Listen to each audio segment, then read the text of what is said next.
శుక్లాంబరధరం విష్ణు శశివర్ణం చతుర్భుజం ప్రసన్నవదనం ధ్యాయే సర్వవిఘ్నోపశాంతయా గజానందపద్మార్తం అనేకదంతం భక్తానామేకదంతం పాస్మహే. గురు బ్రహ్మ గురు విష్ణు గురుదేవో మహేశ్వరః గురు సాక్షాత్ పరబ్రహ్మ తస్మై శ్రీ గురవే నమః తస్మై శ్రీ గురవే నమః. ఓం మాతృభ్యో నమ పితృభ్యో నమ గురుభ్యో నమ ఓం పరమగురుభ్యో నమ ఓం పరంపర గురుభ్యో నమ ఓం కాలభైరవ గురుభ్యో నమ ఓం గ్రామదేవతోభ్యో నమ ఓం కాలభైరవాయ నమ ఓం కులదేవతోభ్యో నమ ఓం స్వప్నవారాహి మాతయే నమ ఓం మహాశివాయ శివాయ గురవే నమ. ఆదినాదం సమారామం అస్మదాచార్య పర్యంతం వందే గురుం పరంపరం. అందరికీ నమస్కారం అండి. ఇన్ని రోజుల నుంచి నాకు కొంచెం పరిస్థితి బాగలేదు. అందు గురించి వీడియో అప్లోడ్ చేయలేకపోయాను. నేను పూజల పరంగా ఊర్ల మీదకి పోవాల్సి వచ్చింది, అందుకే చేయలేకపోయాను.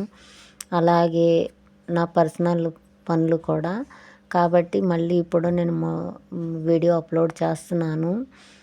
మీరందరూ అనుకున్నట్టు మంచి జరగాలి, మనోకామ్యాల పరిపూర్ణంగా అయిపోవాలని మనస్ఫూర్తిగా కోరుకుంటూ, ఆ వరాలను సిగే వారాహి తల్లిని, ఆ శివయ్యను మనస్ఫూర్తిగా వేడుకుంటూ నేను ఈ శివపురాణం మొదలు పెడుతున్నాను. ముందు మనం మన్మథ బాణం గురించి చెప్పుకున్నాం కదా, మహాశివుని ధ్యానం గురించి. ఈరోజు తృతీయ శ్వాసం అని చెప్పుకుంటున్నాము. కాబట్టి దీన్ని మనం విన్నవారికి, కొలిచిన వారికి మంచి జరుగుతుందండి, మనస్ఫూర్తిగా నమ్మండి. ఇప్పుడు గుప్త నవరాత్రులు నడుస్తున్నాయి, కొంచెం నేను బిజీగా ఉన్నాను. అదిగాక ఈ రాజశ్యామల అమ్మవారు వస్యదేవత వాగ్దేవి. ఈ మాతని మనం ఎవరిని పూజించినా, అలాగే వారాహి అమ్మవారికి కందదీపం పెట్టుకున్న మనకి చాలా మంచి జరుగుతుంది. 16 శుక్రవారాలు. నేను ఎవరికి ఏదైనా డౌట్ ఉంటే అడిగిన వారికి పూజ ఎలా చేయాలో, ఏం చేయాలో నేను చెప్తాను. మనస్ఫూర్తిగా మీరు అడగండి, నేను చెప్తాను. ఓం నమ శివాయ. ఋషి పుంగులారా, ఇప్పుడు చెప్పబోయేది పార్వతీ కళ్యాణమే. కడురమ్యంగా ఉంటుంది, జాగ్రత్తగా వినండి అంటూ అపార కరుణ సింధువుగా మాత్రమే పరిచయం ఉన్న పరమేశ్వరుని ఉగ్రరూపం చూసిన పార్వతి ఒక్క క్షణం శిలపత్రి అయిపోయింది. తాను ఊహించిన రూపానికి, వాస్తవంలో ఇప్పుడు చూసిన రూపానికి ఎంత మాత్రం పొంతన లేదని భయపడిపోతుంది. మనోహరుడైన మనోరథాన్ని ఈడేరుస్తాడని ఎప్పటి నుంచో ఎంతగానో ఎదురు చూస్తున్న ఈ సమయంలో ఇలా జరగటం దుశ్శకునంగా భావిస్తుంది. పార్వతి రాజపుత్రి ఇప్పుడేం చెయ్యాలో, ఏ విధంగా శంకరుణ్ణి ప్రసన్నం చేసుకోవాలో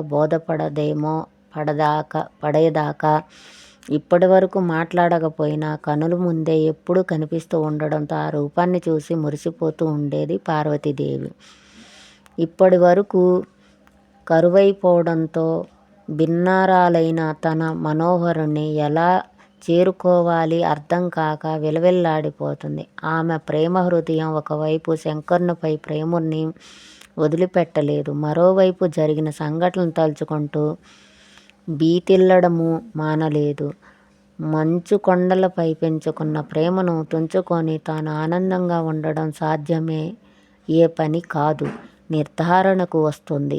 ఏం చేసైనా సరే ఆ పరమేశ్వరుని మెప్పించాల్సిందే, తన మనోహరునిగా చేసుకోవాల్సిందే అన్న నిశ్చయత అభిప్రాయానికి వస్తుంది.